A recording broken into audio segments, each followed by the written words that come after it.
우리 같이 오늘 본문 말씀 사도행전 7장 1절부터 8절까지가 되겠습니다. 한 목소리로 같이 읽겠습니다. 대제사장이 이르되 이것이 사실이냐? 스데반이 이르되 여러분 부형들이여 들으소서. 우리 조상 아브라함이 하란에 있기 전 메소포다미아에 있을 때에 영광의 하나님이 그에게 보여 이르시되 내 고향과 친척을 떠나 내가 내게 보일 땅으로 가라 하시니, 아브라함이 갈대아 사람의 땅을 떠나 하란에 거하다가 그의 아버지가 죽음에 하나님이 그를 거기서 너희 지금 사는 이 땅으로 옮기셨느니라.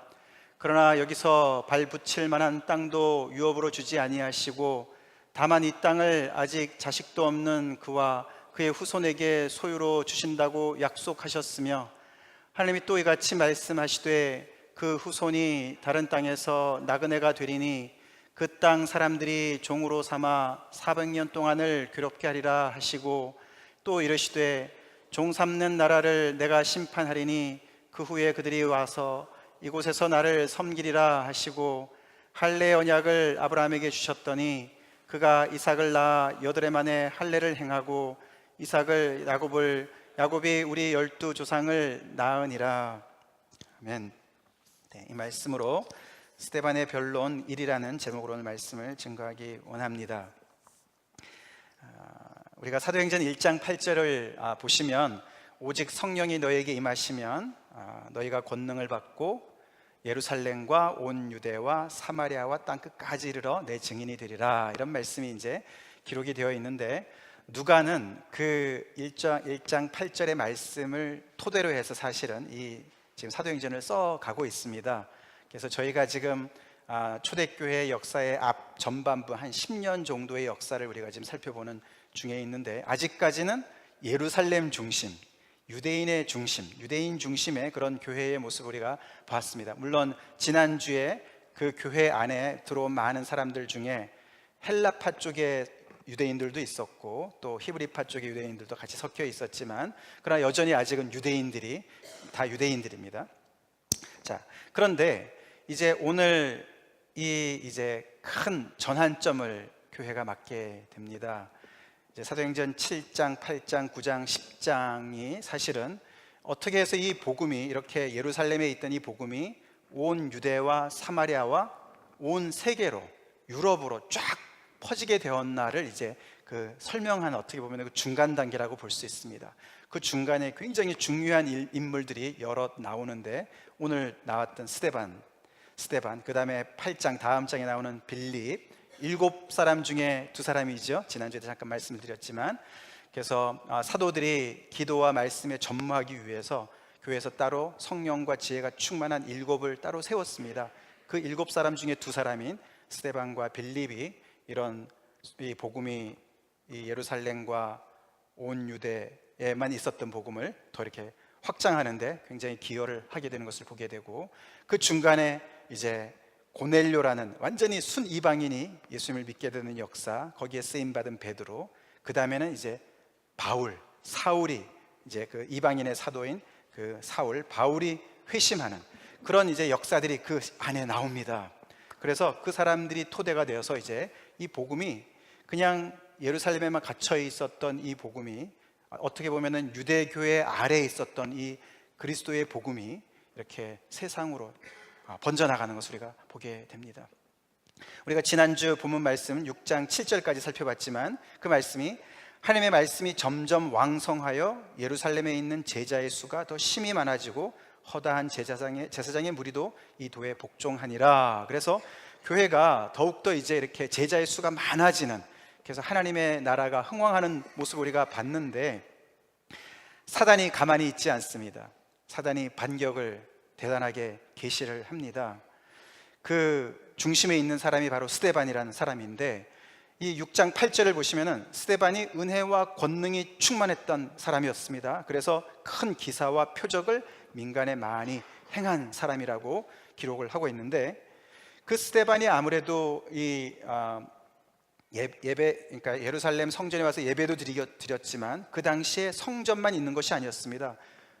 이 회당도 여럿이 있었거든요. 회당이, 그 중에 한 회당이 자유민들이 있는 회당이 있었나 봅니다. 그 자유민이라는 것은 로마의 종으로 있었던 사람들이 이제 사면을 받아서 이제 해방이 된 사람들, 아니면 그들의 후예들, 그 사람들이 모여 있는 거예요. 그러니까 주로 이방 땅에 살던 사람들인 것이죠. 그래서 헬라파 유대인들이 많이 있었겠죠. 그래서 그 자유민들이 모여 있는, 어디서 모였냐면은 구레네라는 곳이라든가 알렉산드리아라든가 길리기아, 이 길리기아가 바로 다윗의 고향이죠. 다소가 거기에 길리기아 지방의 수도거든요. 그래서 아마 이 사람들이, 아시아에서 온 사람들이 모여있는 회당이 있었는데 스데반이 아마 거기 가서 말씀을 전하고 아마 그렇게 논쟁이 붙었습니다. 근데 그 논쟁은 곧 이어서 중상모략으로 넘어가고, 그 중상모략이 이 스데반을 잡아서 산헤드린 공회원으로, 공회까지 붙이는 그런 일이 이제 6장 뒷부분에 나옵니다. 오늘은 7장 1절부터 봤지만서도, 그래서 이제 그 스데반이, 예수님이 섰었고 예수님의 12 제자들이 신문을 받았던 그 산헤드린 공회 앞에 서서 오늘 시작이 되는 것이죠. 그 대제사장이 이르되 이것이 사실이냐라고 시작을 합니다. 좀 이따 우리가 보겠지만 스데반을 고소하는 그 고소 제목이 너무너무 심각한 거기 때문에 이것이 사실로 규명이 되면은 죽음을 피할 수 없는 그런 상황이죠. 그들은 굉장히 심각하게 열을 내고 있었고, 그래서 다들 이제 스데반이 어떻게 변론을 하나 이제 보고 있는 그런 상황입니다. 물론 우리는 성경을 알지요. 결국 그들은 그의 말을 듣다가 결국에는 그를 돌로 쳐 죽입니다. 즉결 심판을 합니다. 오늘 사실 이 이야기는 우리가 이렇게 편하게 신앙생활하는 우리한테는 굉장히 주의를 환기시키는 그런 본문이 아닐 수가 없습니다. 예수님께서 지상에 계실 때 이런 말씀을 하셨습니다. 굉장히 좀 무서운 말씀인데요. 내가 세상에 화평을 주러 온 것이 아니다. 그렇게 생각하지 말아라. 화평이 아니고 검을 주러 왔다. 그 말씀이 사실인 것 같죠. 그래서 이렇게 교회가 있으면서 정말 교회를 통해서 하나님의 복음의 이 소식이 전파되면서 이 예루살렘이 너무너무 시끄러워지는 거예요. 그러면서 점점 더 이렇게 갈리는 역사가 일어나는 거예요. 오히려 이렇게 분열됐던 예루살렘의 시민들이 예수님의 복음을 통해서 이렇게 화합이 되고 하나가 되고 화평을 이루어야 될 것 같은데 그렇지 않는 거예요. 지금 오늘도 보세요. 이게 도대체가 그냥 자기네끼리 어떤 맞지 않는다 그래가지고 사람을 죽이는 거예요. 종교 재판을 하는 거예요. 근데 예수님이 다 이미 예언을 하신 것이죠. 내가 화평을 주러 온 것이 아니고 검을 주러 왔다. 더 나가서 이 예수님이 말이죠, 이렇게 말씀하시잖아요. 우리 현대인으로서는 너무 이해가 안 되는 사실 얘기예요. 아버지나 어머니를 나보다, 예수님보다 더 사랑하는 자는 내게 합당하지 않다. 예수님이 그렇게 말씀하세요. 아들이나 딸을 나보다 더 사랑하는 자도 내게 합당하지 않다. 굉장히 무서운 얘기죠. 아니, 부모님보다 더 사랑을 하라고 지금 강요를 하시는 거예요? 자녀들보다도 더 사랑하는 것을 강요하시는 거죠. 그리고 또 자기 십자가를 지고 나를 따르지 않는 자도 내게 합당하지 않다.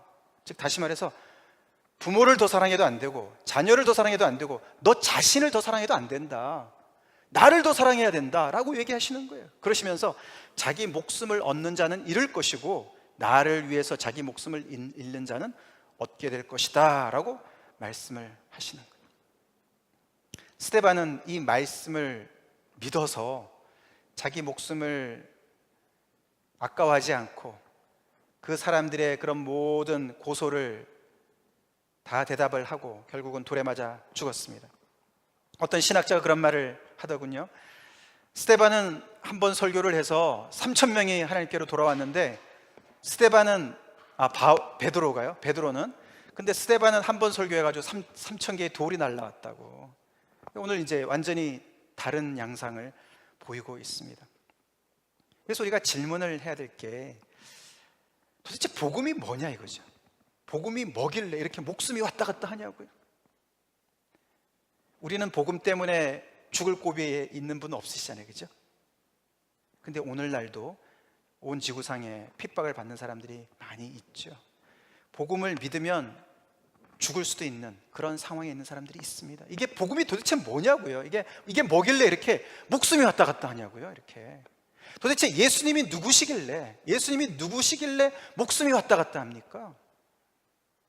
오늘 우리는 이제 7장 전체가 스데반의 설교거든요. 거의 끝에까지 50절, 장장 50절을 스데반이 쫙 설교를 합니다.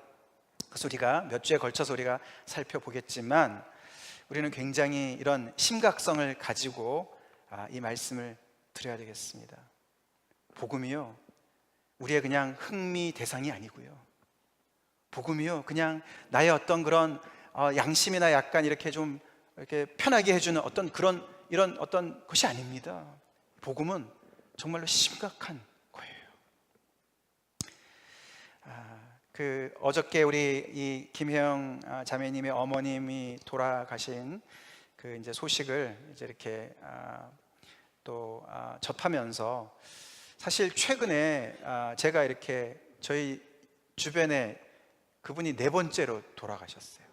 저희 노인에 제가 이렇게 가서 섬기는 어르신들 중에 3분이 갑자기 돌아가셨어요. 물론 그분들이 이제 나름 이제 이렇게 암 투병도 하시고 이제 그런 쪽으로 계셨지만, 근데 그렇게 빨리 돌아가실지는 몰랐어요. 하여튼 간에 한 달 사이에 이렇게 노인에서 3분을 떠나 보내고, 또 어저께는 이렇게 김혜영 자매님 어머님을 이렇게 뵙고, 저희가 조금 한 3시간 후에 병원에 갔었는데 저희를 기다리시면서 어머님 시신을 그대로 병실에 놔두셨었어요. 그래서 우리가 같이 예배를 드릴 수가 있었는데, 요즘에 생각이, 제가 좀 그 어르신들 죽음을 보면서 많이 좀 이렇게 좀 마음이 급해지는 걸 느낍니다. 우리가 믿는 이 복음, 우리가 얘기하는 이 복음, 어저께도 우리가 우리 유가족들한테 정말 하나님의 말씀의 소망을 우리가 같이 나누고 그랬지만, 우리가 믿는 이 복음이 정말 인간의 가장 근본적인 문제, 누구도 피해갈 수 없는 이 죽음의 문제, 이 목숨의 문제를 유일하게 해결할 수 있는 해결책이라고 믿는가?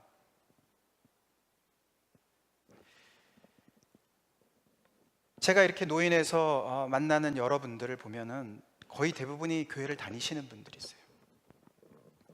근데 조금 더 이렇게 친해져서 이렇게 말씀을 나눠 보면요, 이분들이 건성으로 교회를 다니시는 분들이세요. 어떤 분은 40년, 50년을 다니셨대요. 근데도 제가, 예수님 믿으세요? 안 믿는다고, 안 믿어진다고. 그런 분들이 부지기수예요. 우리가 오늘 이 스데반의 이 설교를 우리가 보면서, 또 그 설교를 들으면서 여전히 자기의 편견과 아집을 버리지 않고 그를 쳐 죽이는 이 유대인들, 이 종교 지도자들, 그들의 모습을 보면서 우리 자신을 다시 한번 깊이 한번 살펴보는 시간을 갖기를 간절히 바랍니다. 이 6장의 앞에 부분에 나와 있는 그의 죄목이요, 이렇게 심각한 겁니다.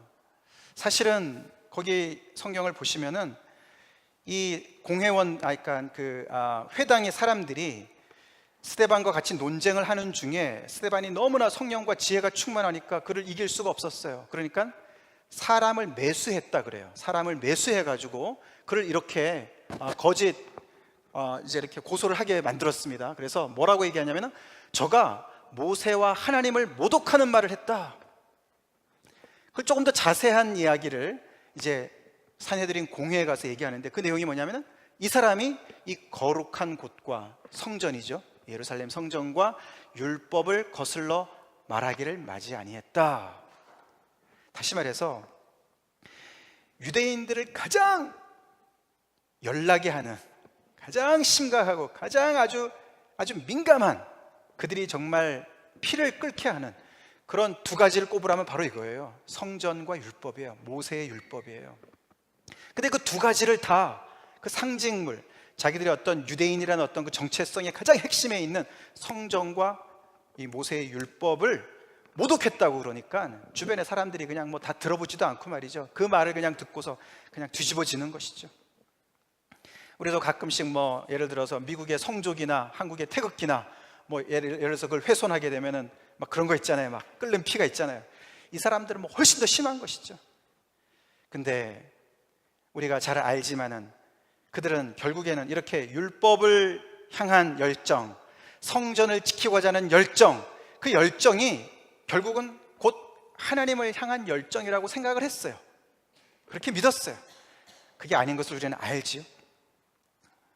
그래서 그들은 이제 이렇게 엄청난 고소를 가지고 스데반을 공격하고 있고, 사실 이들의 이렇게 이제 공격하는 것, 성전을 거스르고 율법을 거스른다 그러면서 이 나사렛 예수가 이곳을 헐고 또 모세가 우리에게 전해준 규례를 고치겠다 함을 우리가 들었다. 즉 스데반이 그러는데 그의 스승인 나사렛 예수가 그렇게 말을 했다고 가르쳤다, 그런 말인 거예요. 그래서 결국은 이 산헤드린 공회에다가 다시 나사렛 예수의 가르침이 얼마나 잘못됐고 그를 따르는 추종자가 얼마나 잘못됐고 이 우리 유대인의 이 민족이 얼마나 지금 적이 되는지를 얘기하고 있는 것입니다. 사실 예수님의 생전에 이 성전과 율법에 관련돼서 이렇게 약간의 오해의 소지가 있는 말씀들을 하신 거 여러분 아시죠? 예수님께서 한 번에 이렇게 말씀하셨죠. 너희가 이 성전을 헐라 내가 사흘 동안에 일으키리라, 이 말씀하셨어요. 그리고 사실 율법에 대해서는 예수님께서 안식일을 범한다라고 얘기하고 장로의 유전을 범한다라는 그런 어떤 고소들이 있었지만 예수님 분명히 이렇게 말씀하셨죠. 내가 율법이나 선지자를 폐하러 온 줄로 생각하지 말아라.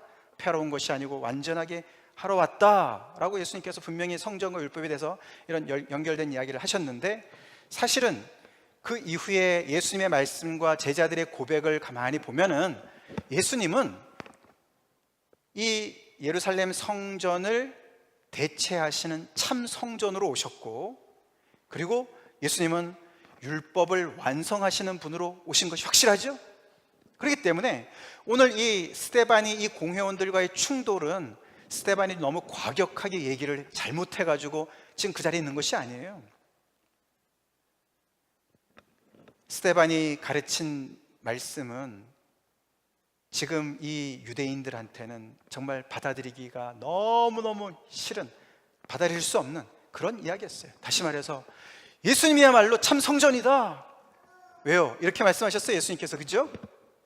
사실 말씀이 육신이 되어 우리 가운데 거하심에 우리가 그의 영광을 보니 아버지의 독생자의 영광이요 은혜와 진리가 충만하더라.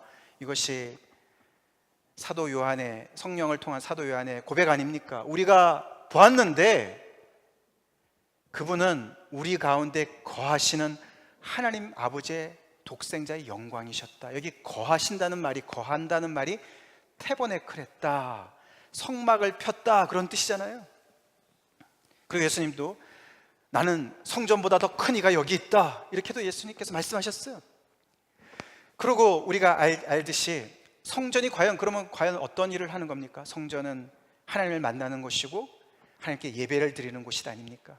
근데 예수님은 하나님의 어린 양이셨고 예수님은 큰 대제사장이셨고 그분이 성전 역할을 다 하셨어요. 그리고 그 인자 위에 하나님의 사자들이 오르락 내리락 하는 그런 놀라운 역사를 예수님께서 말씀하셨고, 그래서 정말 이 성전, 이 건물, 이 성전을 대체하시는 참 성전이신 예수님을 제자들은 믿었습니다. 그렇죠? 그리고 그뿐만 아니라 더 나아가서 우리가 이 바울의 고백을 들어보면 로마서에 나오는 예수 그리스도는 모든 믿는 자에게 의를 이루기 위하여 율법의 마침이 된다, 율법의 완성이 된다. 이 마침이라는 건 end, 율법의 목적, 완성, 그런 뜻도 됩니다. 그래서 이 율법은 우리 인간으로 하여금 몽학 선생의 역할을 율법이 해서 우리가 율법을 봤을 때 내가 율법에 의로워질 수 없기 때문에 결국은 율법이나 이 예루살렘 성전이나 이 예수님에게로 인도하는 매개체 역할을 해야 되는 것이었죠. 그래서 스데반은 그걸 알았습니다. 그렇기 때문에 이 성전의 목을 메고 모세의 율법의 목을 메면서 사실 그러면서도 성전 안에서 모든 할 것 다 하고, 그래서 예수님께서 이렇게 성전을 정화시켜야만 하는 그런 뭐 장사치들도 다 있고 말이죠. 그 안에서 모든 걸 다 하지 않았습니까? 그냥 성전만 그냥 자랑하는 거예요. 율법은요, 율법만 자랑하는 거예요. 그래서 예수님께서 그 바리새인들이, 서기관들이 율법을 논하지만은, 많이 가르치지만은 그들은 행위는 절대로 그 율법을 지키지 않는 것을 말씀하셨습니다. 그래서 우리가 오늘날 우리 믿는 우리 크리스천들한테 좀 이렇게 빗대 본다면, 우리 그런 거 있잖아요. 왜? 성경을 맨날 끼고 다닌다고 하나님 말씀을 사모하는 건 아니지요. 성경을, 그죠? 그런 거예요. 지금 이 사람들이 그런 거예요. 율법을 그렇게 사모하는 거예요. 율법만 지키는 거예요. 근데 율법 안에 있는 하나님의 마음을 모르고 하나님의 뜻을 모르는 거죠. 또 교회를 열심히 지키는 사람도 얼마나 많이 있습니까? 근데 정작 하나님을 모를 수가 있는 거예요. 이제 이 사람들이 그렇게 된 거예요. 그래서 결국에는 이 율법의 완성자가 되시고 참 성전 되시는 이 예수님께서 이미 오셔서, 이제는 이 성전이 그동안에 계속 지시해 왔고, 이 동물의 제사를 통해서 하나님 앞에 나올 수 있는 길의 그 완성체로서 오신 예수님을 바라봐야 되고, 예수님을 따라가야 되고, 이 율법의 완성이신, 그래서 율법의 모든 하나님의 의를 다 이루신 예수님을 붙잡아야 되는 것이 너네 운명이다라고 분명히 얘기했을 거예요. 근데 이제 그런 것을 다 이제 없이 하고 이렇게 그를 고소하고 있는 상황에 있습니다. 자, 근데 놀라운, 오늘 7장 1절부터 해서 이렇게 이 정도의 배경을 가지고 여러분들이 이제 7장 오늘 앞에 부분만 봤지만은 우리가 자세하게 다 읽지는 못할 겁니다. 그렇기 때문에 여러분들 집에 가셔서 7장 전체를 꼭 읽어오시기 바랍니다. 그걸 읽어보시면요, 유대인의 역사의 개관이라고 할 수 있어요. 이런 배경하에서 이 스데반의 설교를 가만히 생각해 보시면요, 좀 이상한 점이 한두 개가 아니에요. 조금 전에 우리가 봤듯이 이렇게 뭐 예를 들어서 그들이 지금 고소하는 고소 제목에다 딱 맞춰서 내가 이렇기 때문에 그렇게 했다, 그런 말을 했다, 뭐 이렇게 변론을 해야 될 것 같은데 그런 얘기 안 합니다. 그런 얘기 하지 않고요. 그리고 사실은 나는 죄가 없다 이런 말도 하지 않아요. 그런 말 하지 않고 그는 여러분 부형들이여 들으소서 그러면서 그들의 조상 아브라함 때부터 시작해가지고 쭉 그 믿음의 조상들 이야기를 합니다. 이삭, 야곱, 요셉, 그 다음에 모세 이야기를 하면서 더 나아가서는 다윗의 이야기를 쭉 그 역사를 훑어갑니다. 어떻게 보면은 아니 도대체 왜 이런 말을 하나, 특별히 이 지금 산헤드린 공회원들 앞에서, 그리고 그를 고소한 많은 그 유대인들은 말이죠, 이거 다 빠삭하게 아는 내용이거든요. 다 아는 내용이에요. 근데 왜 저거를 다시 반복을 할까? 그러니 돌 맞아 죽었지, 이렇게 생각을 하기가 참 쉬운데 절대로 그렇지 않습니다. 그는 이미 익숙하게 알고 있는 그 사람들에게, 당신들이 이미 익숙하게 알고 있는 내용이지만은 전혀 모르고 있다, 핵심을 못 잡고 있다 라고 생각을 하고 조목조목 이야기를 합니다. 그래서 그는 다 아는 얘기지만 당신들이 모르고 있습니다, 오해하고 있습니다, 그것을 이야기하기 위해서 시작할 때 여러분 부형들이여, brothers and fathers, 아버님들, 형제들이여 들으소서, 그러고 시작하는 거예요. 들으소서, listen to me. 이미 그들은요 입에 거품을 물고 이런저런 이야기를 듣고서 너무 지금 정말 흥분해가지고 말이죠, 들을 생각들도 별로 없죠. 근데 그 앞에서 우리가 6장 10절에 보시면은 그렇게 어마어마한 이야기들, 심각한 상황 속에서 공회 중에 앉은 사람들이 다 스데반을 주목하여 보니 그 얼굴이 천사의 얼굴과 같더라, 그렇게 누가는 기록을 합니다. 이렇게 일촉즉발에 말 한마디 잘못하면 곧 죽을 수도 있는 이런 상황 속에서, 그리고 죽었죠, 그죠? 그런 상황에서 그의 얼굴이 천사 얼굴과 같았다. 모세를 거스른다 그랬는데 모세가 마치 시내산에서 십계명을 받고 내려왔을 때 어땠습니까? 그의 얼굴에 광채가 났지 않습니까? 모세를 거스르기는커녕 모세를 닮은 모습을 그리고 있습니다. 오늘 이 말씀에서 우리는 이 유대인들의 그 모습과 스데반의 모습을 보면서 참 신앙의 모습이 뭔가, 참 신앙인의 모습이 뭔가를 우리는 정말 고민해야 돼요. 내 안에는 종교적인 요소들이 얼마나 많이 자리 잡고 있나 살펴봐야 돼요. 이 예루살렘에 있는 이 유대인들은요, 자기들도 모르는 사이에 어느새 성전을 위해서 목숨을 내놓고 모세의 율법을 위해서도 목숨을 걸 수 있는 그런 사람들이었지만, 그들은 자기들도 모르는 사이에 이 하나님께서 역사하신 모든 역사 속에서 일하신 하나님을 놓쳐버렸어요. 그 성전 안에 하나님도 안 계시고, 그 율법을 운운하지만 그 속에서도 하나님의 정신이 없고 하나님의 마음이 없고, 예수님께서 그렇게 말씀하시지 않으셨습니까? 너네가 이 성경을 여기서 영생을 얻는 줄 알고 너네가 열심히 묵상을 하지만 너네가 나한테 오지 않는다. 성경이 결국은 나한테 대한 이야기인데 너네가 나한테 오지 않는다. 그렇게 말씀하셨어요. 우리 안에 종교적인 요소들, 그래서 우리가 교회만 다닌다고 되는 것이 아니고요, 아까도 제가 말씀드렸듯이 그렇게 노인의 많은 분들이 종교 생활을 하는 거예요. 종교 생활. 예수 믿는 것은 신앙 생활이고요, 우리가 구분한다면은 그냥 교회만 왔다 갔다 하는 것은 종교 생활이에요. 오늘 이 유대인들 말이죠, 이 스데반을 지금 이렇게 심판하고 있는 이 모든 사람들이요, 다 종교인들이에요. 종교 생활을 하고 있어요. 그래서 스데반이 마지막 이제 곧 죽기 이전에 유언과 같은 이런 설교를 시작할 때 들으소서, 들으라고 그렇게 외치는 줄로 믿으시기 바랍니다. 여러분들 들으시기 바랍니다. 복음을 들으십시오. 들으십시오. 여러분, 복음을 나는 많이 들어봤어. 난 다 알아. 이 유대인들도 똑같이 얘기하는 거예요. 지금 스데반이 이야기하는 내용을 겉으로는 다 알았어요. 아브라함을 자기네 조상이라고 그랬고요. 근데 예수님이 뭐라 했습니까? 침례 요한이 하나님은 돌들로도 아브라함의 자손을 만들 수 있다. 아브라함의 자손이라고 하지 말아라. 그들은요, 아브라함의 자손이라는 걸 얼마나 자랑스럽게 생각했는지 몰라요.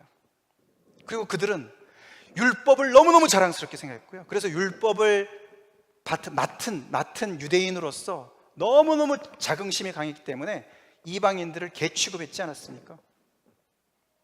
그리고 그들이 무엇보다도 가장 자신감을 가졌던, 자부심을 가졌던 것이 하나님의 성전이 바로 예루살렘에 있다는 것이죠. 그래서 그들은 착각을 하기를 자기들이 우주의 중심에 있다고 생각을 했어요.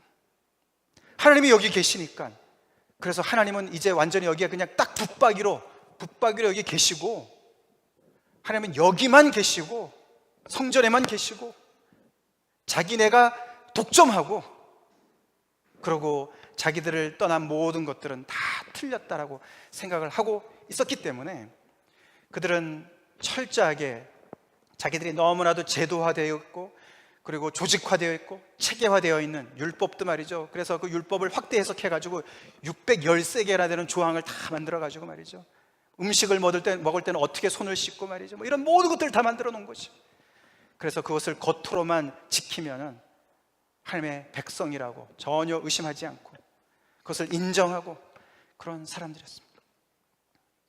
그런 사람들을 앞에 두고 스데반이 목숨을 걸고 이야기를 하는 거예요.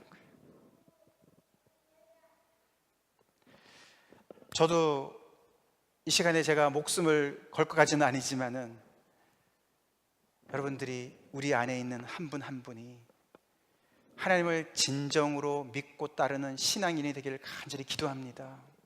한 분이라도 종교 생활에 머물러 있지 않기를 간절히 기도합니다.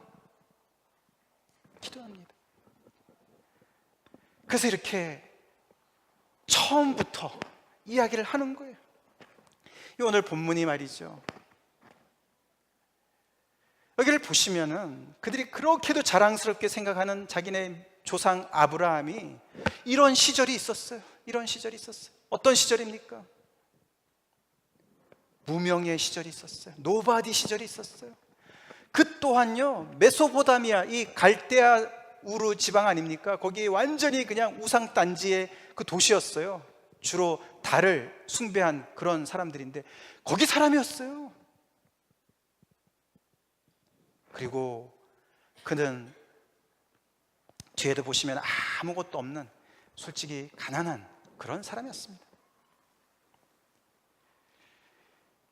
우상을 만드는 그런 일에 있었던, 종사했던 사람이었다고도 얘기하는 사람들도 있는데요, 그가 특별한 것이 하나도 없는 그런 상황이었습니다. 근데 거기에 찾아가시고 나타나신 분이 누구라고요? 영광의 하나님이었다고 얘기를 하는 거예요. 그 하나님께서 그에게 나타나셔서 말씀을 하시기를, 내 고향과 친척을 떠나서 내가 너에게 보일 땅으로, 보여주는 땅도 아니고 보일 땅으로, 미래형이에요, 가라. 그 당시는 자기네 그 부족을 떠나면은 그 옛날 이게 뭐 BC 2000년경의 사람이니까 말이죠, 거의 죽음이나 마찬가지죠. 그런데도 그는 하나님의 말씀에 순종해서 떠나지 않았습니까? 하란에 갔다가 아버지가 죽고 그 가나안 땅으로 옮겼다, 그렇게 이야기를 하면서 아까 우리가 읽어봤지만 거기서도 발붙일 만한 땅도 전혀 주지도 않으시고, 땅도 없었어요. 그리고 자식도 없었어요. 아브라함이요, 그 대단한 아브라함이요, 이 유대인들이 그렇게 자랑스럽게 생각하는 이 아브라함의 시절을 보자고요. 단지 하나님께서 약속만 해주셨어요.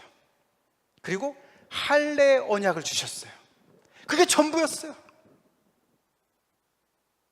그들이 그렇게 자랑스럽게 생각하는 그 하나님의 놀라운 역사도 없었고요, 아직도.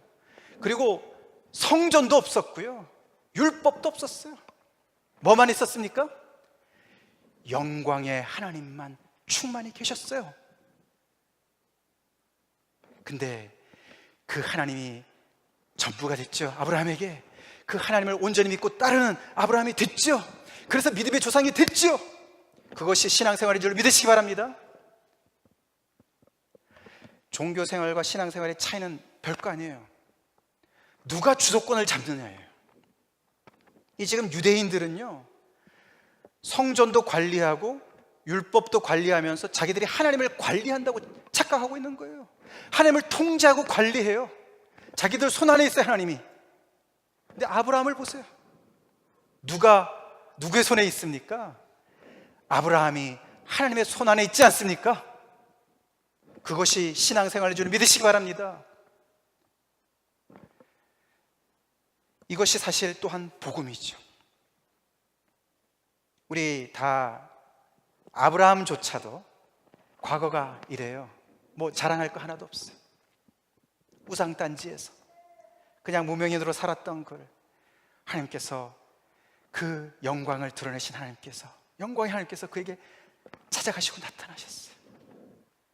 그에게 나타나지 않으셨다면, 더 나아가서 우상에 완전히 속아서 하나님이 계신 줄도 모르고 살아가는 모든 타락한 인간들에게 하나님께서 구원을 베풀지 않으셨더라면, 그 인간들을 찾아오지 않으셨더라면, 아담과 하와에게 범죄한 이후에 그들을 외면하시고 찾아오지 않으셨더라면, 아담아 내가 어디 있느냐라고 찾아오지 않으셨더라면 어떻게 할 뻔했습니까, 인간이?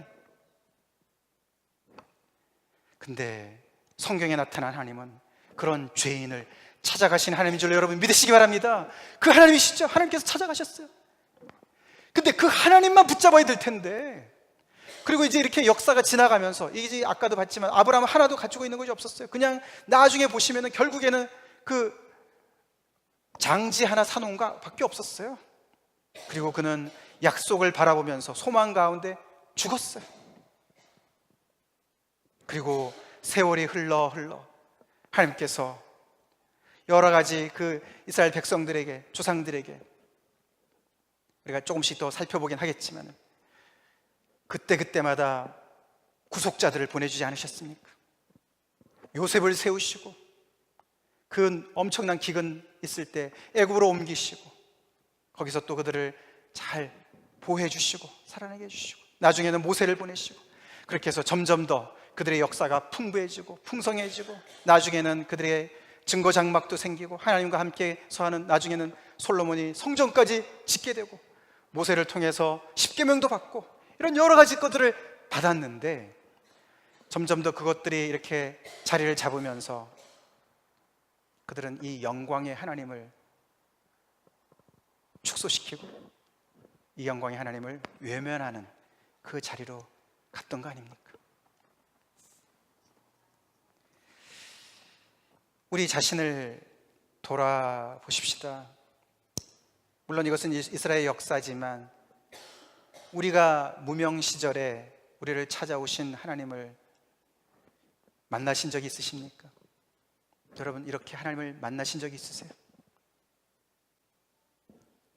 아브라함을 찾아가신 영광의 하나님, 그런 것처럼 하나님께서 여러분을 찾아오신 적이 있으세요? 아무것도 없었을 때, 자랑거리, 지금 여러분들이 그렇게 자랑스럽게 생각하는 모든 거 하나도 없었을 때, 가난했을 때 여러분을 찾아오신 그 하나님을 만나신 적이 있으시냐고요? 만나셨는데 그 하나님께서 그 하나님을 믿고 따라오는 중에 하나님께서 이렇게 저렇게 많은 축복을 주신 것들이 있지 않습니까? 근데 이 이스라엘 백성들처럼 하나님께서 주신 선물만 붙잡고 정작 선물을 주신 영광의 하나님은 뒷전으로 놓지 않으셨냐고, 이거죠.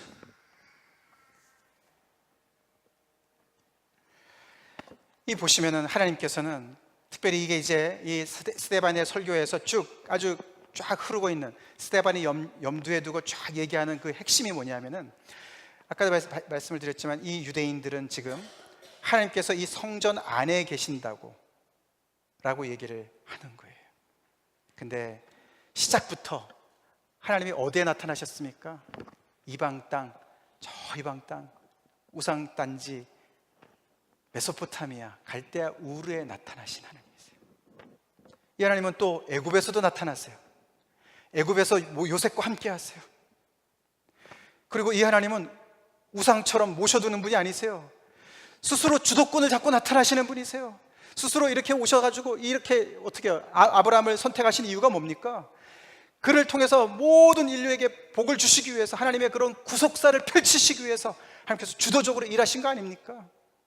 그렇게 주도적으로 온 전 우주적으로 메트로폴리탄하게 말이죠, 역사하신 하나님을 말이에요, 이 예루살렘 성전에다 가둬뒀다니까요. 그래서 이 스데반은 계속해서 하나님께서 얼마나 여기저기에서 역사하시고 하나님께서 이 백성들을 정말 인도하시고 역사하셨나, 그래서 이 하나님께서 얼마나 크신 분이신가, 그걸 얘기하는 거예요. 사실은 이 사도행전 7장의 이 신학이요, 세계 선교의 신학의 밑받침이 되는 거예요. 하나님이 유대인의 하나님만이냐? 아니다. 이방인의 하나님도 하나님이다. 그 바울이 얘기한, 어쩌면 바로 이 자리에, 아니죠, 어쩌면이 아니죠, 이 자리에 바울이 있었어요. 사울이 있었어요.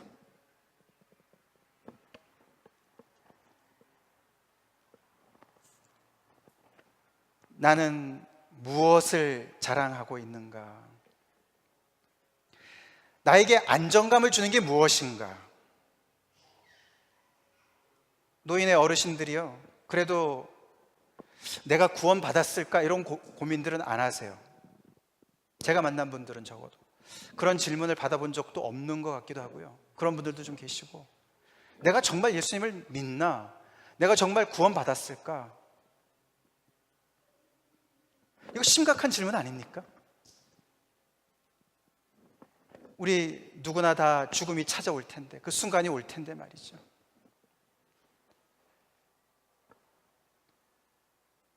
왜냐하면은 그 어르신들이 본인들의 영적인 상태에 대한 문제의식이 별로 없으시고, 그리고 나름대로 뭔가 의지하는 데가 있는 거예요. 믿는 구찌가 있는 거예요. 예를 들어서요, 내가 40년 교회 다녔어요. 나는 모태신앙이에요. 이런 거 다 안정감을 주는 것들이거든요. 내가 이래봐도요, 교회 주일학교 교사를 오랫동안 했고요, 아이들도 가르쳤고요, 성가대도 오래 했고요, 처녀 시절 때는 내가 굉장히 많은 걸 했어요. 이런 것들이 다 안정감을 주는 거예요. 유대인들에게 있어서 율법과 성전과 같은 똑같은 역할을 하는 거예요. 지금 우리는 그런 얘기를 하는 게 아니라 스데반이 뭘 얘기합니까? 아브라함에게 나타나셨던 살아계신 영광의 하나님을 얘기하는 거 아닙니까? 생명이 있냐고요. 생명이 예수 그리스도를 통해서 받으신 생명이 있냐고요. 그 예수님과 인격적인 교제가 있냐고요. 지금 이거 없으면요, 우리는 종교 생활하고 있는 거예요. 그거 없이는요, 이 스데반의 이런 이 이야기를 우리가 마음 편하게 들을 수가 없어요. 그것이 신앙의 경력이든 직분이든 침례나 세례든 아니면은 믿는 가정 배경이든, 심지어는요, 나는 큰 교회, 대형 교회 다니는 사람이에요. 거기 집사예요. 교회를 자랑해요. 교세를 자랑해요. 교인들을 자랑해요. 성도들을 자랑하고 목사들을 자랑해요. 나는 목사랑 친한 사람이에요. 이런 것들이 다 나름대로 안정감을 주는데 절대로 그 안정감이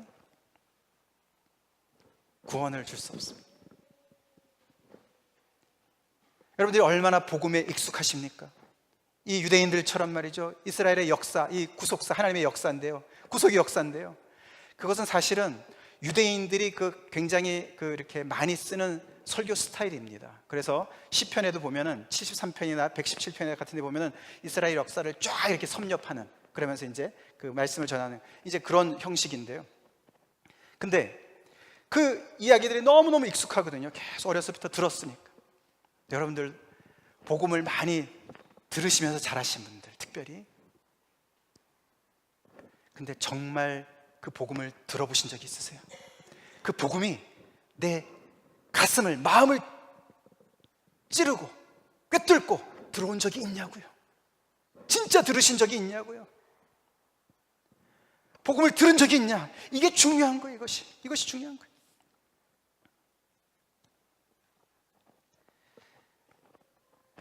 우리가 이 부분 잘 알지 않습니까? 지금 이 자리에서 이 스데반을 정죄하는 자리에 무리에 있었던 한 청년이 이 스데반을 죽이는 그 자리에 있었고, 나중에 몇 년 후인지 모르지만 결국에는 이 청년이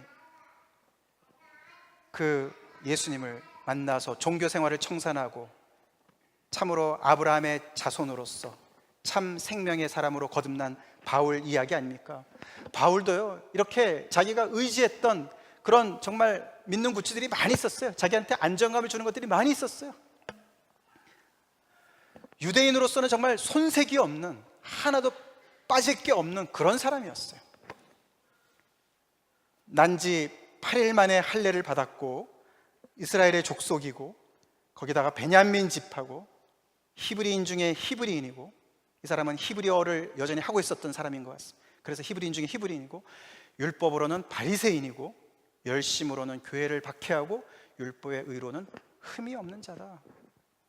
얼마나 대단한 이력서인지 몰라요, 종교인으로서는. 근데 이것이 생명을 줄 줄 알았어요. 근데 아닌 거죠. 근데 그런 모든 것들이 예수님을 만나고 나서 다 그것이 그냥 해가 될 뿐더러 모든 것이 그냥 정말 배설물과 같이 되었다, 그렇게 고백을 하지 않습니까? 참 생명 앞에는 이런 모든 것들이 허접쓰레기가 되는 것이죠. 살아있는 나무에다가 누가 장식품을 달아요? 크리스마스 트리 죽은 거라 물론 우리가 살아있는 거 좀 하지만은 살아있는 생명에는 장식품이 필요 없죠? 없습니다. 살아계신 예수 그리스도를 만난 거예요. 우리가 앞으로도 살펴보겠지만 9장에 가보면요, 부활하신 예수님을 만나서 그동안의 모든 종교 생활을 청산한 그 사건, 뒤집어진 그 사건을 이렇게 나중에 회고하는 것이죠. 그러면서 이 예수님을 아는 것이 가장 고상하다. 그리고 그 바울은 이 예수님을 위해서 목숨을 또 내놓죠.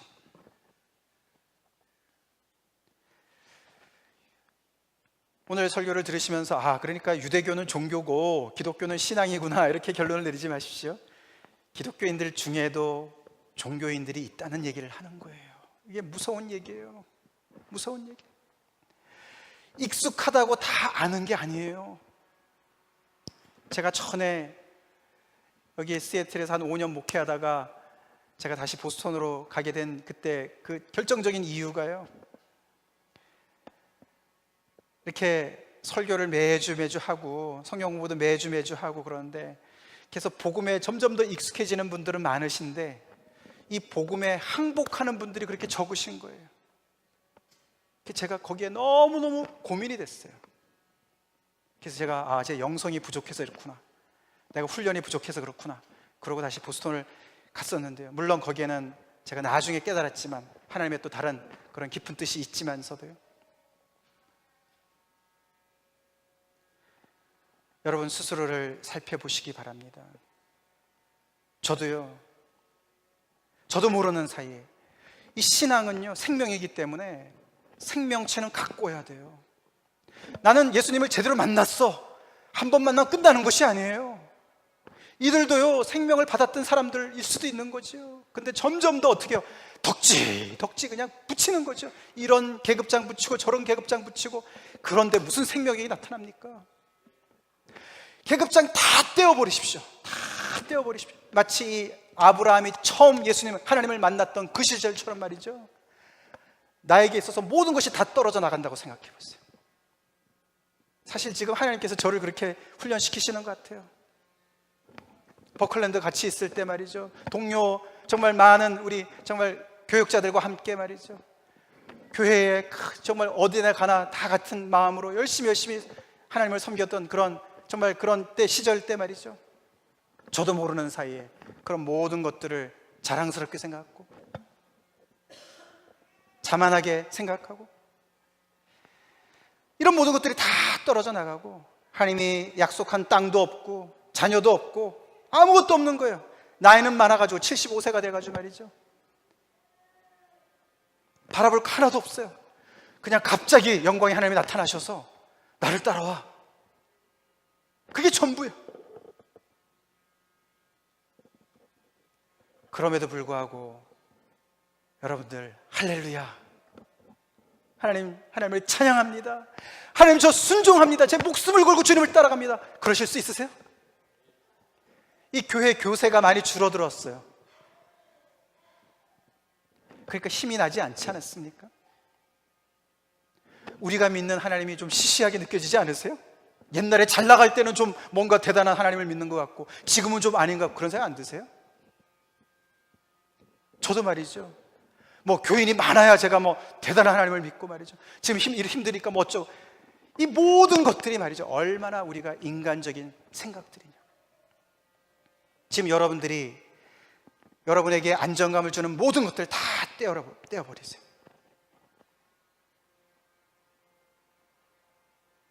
그래도 한 가지 남는 게 있습니까? 여러분이 그러지 말아야 되지만, 예를 들어서 중병에 걸리셨어요. 교회도 못 나오세요. 예배를 같이 못 드리세요. 찬송도 못 하세요. 성도들 만날 수도 없어요. 찾아오는 사람들도 별로 없어요. 그런데도 여러분에게 영광의 하나님이 함께 하시는 것을 붙잡을 수가 있습니까? 다 같이 기도하시겠습니다.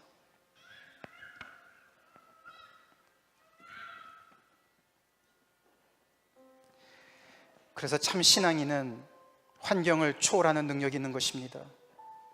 여건이 주어져야, 계급장도 이렇게 저렇게 달아나야 어느 정도 신앙 생활을 할 것 같은 착각을 버리십시오. 그것은 굉장히 위험한 종교 생활로 전락할 수 있는 아주 위험한 것입니다.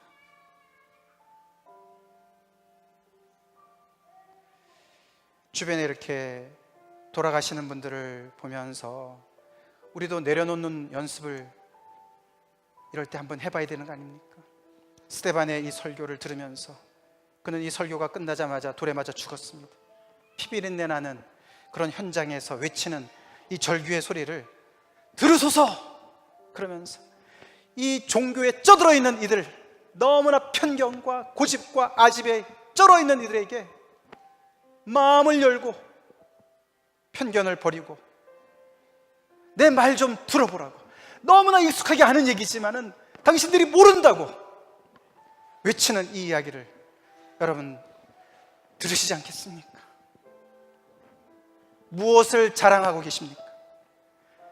그리스도의 날마다의 인격적인 교제를 자랑하십니까? 영광의 하나님을 자랑하십니까? 다른 거 아무것도 없어도, 아무리 빌턴터리가 된다 할지라도 나에게는 영광의 하나님이 나타나셨어, 하나님의 약속이 있어, 하나님의 언약이 있어, 하나님의 임재가 있어, 그런 확신이 있으십니까? 그래서 환경을 초월해서 그 아버지 앞에, 그 주님 앞에 내 목숨 이상을 드리는 그런 충성을 하고 계십니까? 환경에 좌우되지 않습니까? 자신을 돌아보시고 하나님 앞에 온전히 자복하시는 이 시간 되길 간절히 바랍니다. 다 같이 기도하시겠습니다.